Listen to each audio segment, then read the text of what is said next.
ಸ್ನೇಹಿತರೆ, ವಿದ್ಯಾ ಸ್ಪೀಕ್ಸ್ ಚಾನೆಲ್ಗೆ ಸ್ವಾಗತ.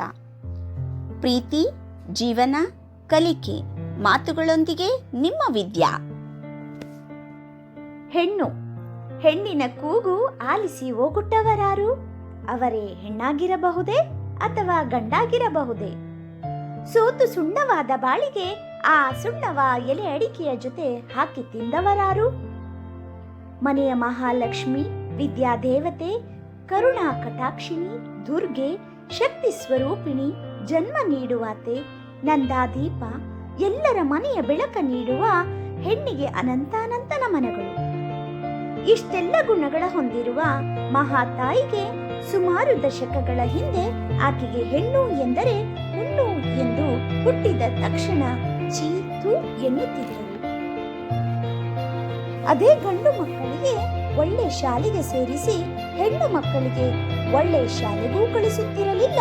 ಹಾಗೆ ಹೆಚ್ಚಿನದಾಗಿ ಡಿಗ್ರಿಯನ್ನೂ ಮಾಡಿಸುತ್ತಿರಲಿಲ್ಲ.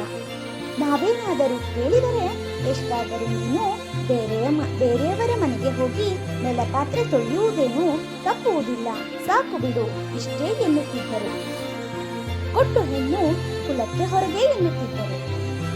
ಒಂದು ಹೆಣ್ಣು ಕಲಿತರೆ ಒಂದು ಶಾಲೆಯನ್ನು ತೆರೆದಂತೆ ಎನ್ನುವ ಗಾದೆ ಅರ್ಥ ಮಾಡಿಕೊಂಡರೆ ದೇಶ ಉದ್ಧಾರವಾಗುತ್ತದೆ. ಹೆಣ್ಣು ಬಾಳಿನ ಕಣ್ಣು ಎಂದಾಗ ಮಾತ್ರ ಪ್ರತಿ ವ್ಯಕ್ತಿಯ ಬಾಳು ಸುಂದರಮಯವಾಗುತ್ತದೆ. ಸಂಸಾರದಲ್ಲಿ ಎಲ್ಲ ವಿಷಯಗಳನ್ನು ಆಕೆಯ ಜೊತೆ ಚರ್ಚಿಸಿ ಸಮಸ್ಯೆ ಪರಿಹರಿಸಬೇಕು. ಆಕೆಗೆ ಏನು ಗೊತ್ತು, ಮೊಣಕಾಲಿನ ಕೆಳಗಿನ ಬುದ್ಧಿ ಎಂದು ಹೀಯಾಳಿಸಬಾರದು. ಆಕೆಗೆ ಮನೆಯ ಒಳಗೆ ಹಾಗೂ ಹೊರಗೆ ಸಂಭಾಳಿಸುವ ಅಗಾಧ ಶಕ್ತಿ ಅವಳಲ್ಲಿದೆ.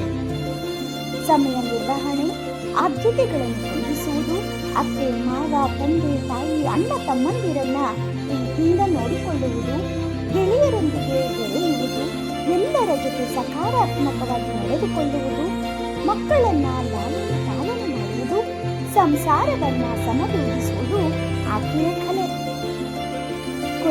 ಕೊನೆಯದಾಗಿ ಹೇಳುವುದಾದರೆ, ಮಹಿಳೆಯ ಅಸ್ತಿತ್ವವೇ ಸುಂದರ